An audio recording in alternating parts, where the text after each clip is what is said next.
पाकिस्तान का एक ऐसा खिलाड़ी जो कि हर वक्त T20 वर्ल्ड कप हो या कोई भी बड़ा प्लेटफॉर्म हो उसमें ओपनिंग में अगर कोई भी बैट्समैन करामात साबित हुआ है तो वो सिर्फ और सिर्फ अहमद शहजाद ही है। आप अभी रिकॉर्ड उठा करके देख ले, पाकिस्तान के जितने भी T20 मैचेस हुए हैं सबसे बेहतरीन खिलाड़ी जो भी थे वो सिर्फ और सिर्फ अहमद शहजाद थे। उन्होंने अपनी काबिलियत का इजहार एक बार फिर से कर दिया और कश्मीर प्रीमियर लीग में पूरी दुनिया को यह बता दिया कि उनसे अच्छा T20 का बल्लेबाज आज तक पैदा नहीं हुआ। साथ में उन्होंने एक बयान जारी किया है अपने साथ जो उनकी नाइंसाफियां हुई है पीसीबी की जानिब से और तमाम आलम में क्रिकेट की जानिब से उनके साथ, तो उन्होंने अपने बारे में एक मौक़िफ़ भी सामने ले आया है और हाथ जोड़कर तमाम कौम से माफी भी मांग ली है और हाथ जोड़कर यह भी कहा है कि खुदा के लिए मुझे टीम में शामिल कर लो। दोस्तों, अहमद शहजाद ने कितने बड़े कारनामे सर अंजाम दिए हैं अभी हाल ही में कश्मीर प्रीमियर लीग में, इस वीडियो में हम आपको आगे बताएंगे और उन्होंने अपनी सिलेक्शन के हवाले से कौन सी फरमाइश पीसीबी से कर दी है, क्या वो पाकिस्तानी क्रिकेट टीम में सेलेक्ट होंगे, आगे चलकर हम आपको इस वीडियो में डिटेल से बताएंगे। इस वीडियो को लाइक कीजिएगा,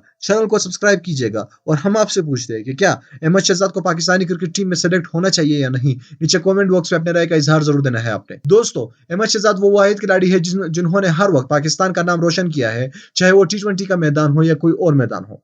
अभी हाल ही में कश्मीर प्रीमियर लीग में उन्होंने अपने धमाकेदार बल्लेबाजी से पूरी दुनिया को एक बार फिर अपने बैटिंग का मद्दाह बना दिया है और वो कश्मीर प्रीमियर लीग में छाए हुए हैं। साथ में उन्होंने पीसीबी और पूरे पाकिस्तानी अवाम से एक दरख्वास्त की है कि मुझे खुदा के लिए पाकिस्तानी क्रिकेट टीम में शामिल किया जाए और मैं इंशाल्लाह पाकिस्तानी क्रिकेट टीम को आईसीसी T20 वर्ल्ड कप जिता के ही रहूंगा। ये मेरा वादा है तमाम पाकिस्तानी कौम से और अवाम से। दोस्तों, अहमद शहजाद ने यहाँ पर भरपूर ताउन का मुजाहरा करते हुए कहा है कि मैं पाकिस्तान के लिए मेरी जान भी हाजिर है और इंशाल्लाह अगर मुझे एक मौका मिला वर्ल्ड कप में तो मैं पाकिस्तान का नाम पूरी दुनिया में रोशन करूंगा।